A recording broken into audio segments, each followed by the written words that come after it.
আমরা দেখেছি ঢেকি স্বর্গে গেলেও ধান ভাঙে, একটা কথা আছে।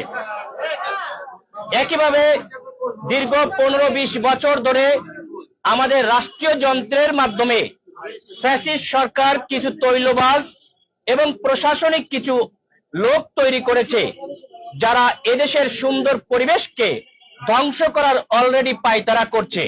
আমরা বিভিন্ন জায়গায় দেখেছি হাজার হাজার কোটি টাকার ঋণ খেলাপির নমিনেশন বৈধ হয়, ফ্যাসিস্ট আমলের কেসের বিনিময়ে নমিনেশন অবৈধ বলে ঘোষণা হচ্ছে।